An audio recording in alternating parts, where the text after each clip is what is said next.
আসসালামু আলাইকুম। আজ আমি আপনাদের দেখাবো ফ্যান কিভাবে খুলতে হয়। Ceiling fan. অনেকে সিলিং ফ্যান খুলতে যায় ভেঙে ফেলে। আসলে খুলতে হবে অনেকটা সাবধানে। প্রথমে এটা আনলক করে নেব। এরপরে আপনার এরকম লম্বা নাট এগুলো নাট খুলে লম্বা নাট লাগাই দিব। ছোট নাট খুলে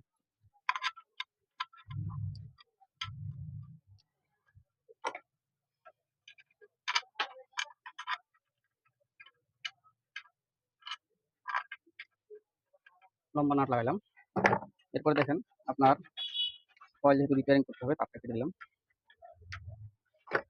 এরপরে এরকম ফায়ার গান দিয়ে এটা আপনার হিট দিবেন। হিট দিবেন। এখানে তলাটা হিট দিবেন। খুব বেশি ফুল পাওয়ারে দিবেন না, নাহলে আবার রং কালার নষ্ট হয়ে যাবে। হালকা হালকা করে ঘুরাই ঘুরাই হিট দিবেন। যেখানে বিয়ারিংটা আছে শুধু সেখানে হিট দিবেন।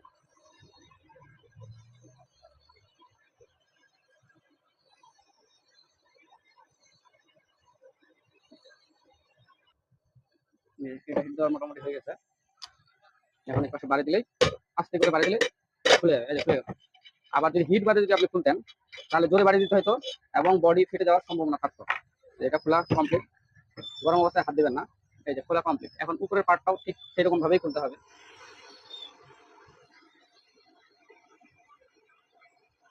ফ্যান খোলা, সিলিং ফ্যান খোলা অনেক সহজ। মনে হয় না খুললেই মনে হয় সিলিং ফ্যান খোলা যায়, কিন্তু আসলে ব্যাপারটা সেরকম না।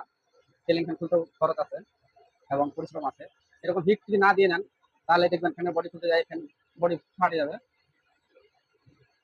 এরকম হিট করে নিলাম, করা হয়ে গেছে। এবার আস্তে করে এরকম আস্তে করে বাইরে দিলে কিন্তু খুলে যাবে।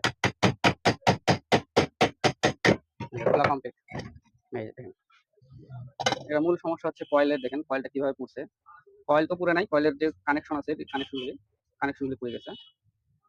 তো এরকম কানেকশন যদি আপনারা কয়েলের সিলিং ফ্যানের কয়েল কিভাবে কানেকশন দিতে হয় সেটা যদি দেখতে চান তাহলে অবশ্যই ফলো দিয়ে রাখবেন, লাইক কমেন্ট শেয়ার করবেন এবং এটা নেক্সট ভিডিওর জন্য অবশ্যই অপেক্ষা করবেন। আর রাফি ইলেকট্রনিক্সে যদি আপনারা কাজ দিয়ে থাকেন এবং ফ্যান রিপেয়ারিং করার মন চায় বা ইলেকট্রনিক্সের যাবতীয় জিনিসপত্র যদি আপনারা সার্ভিস করাইতে চান তাহলে অবশ্যই স্ক্রিনে দেওয়া নম্বরে আমাদের সাথে যোগাযোগ করবেন। আমরা বাড়িতে গিয়ে ফ্যান অথবা ইলেকট্রিক পণ্যটি নিয়ে এসে সার্ভিসিং করে আবার পুনরায় আপনাদের বাসায় পৌঁছে দেবো ইনশাল্লাহ। তো কয়েল রিপেয়ারিং করতে চাইলে অবশ্যই নেক্সট ভিডিওর জন্য অপেক্ষা করবেন। ভালো থাকবেন। আসসালামু আলাইকুম।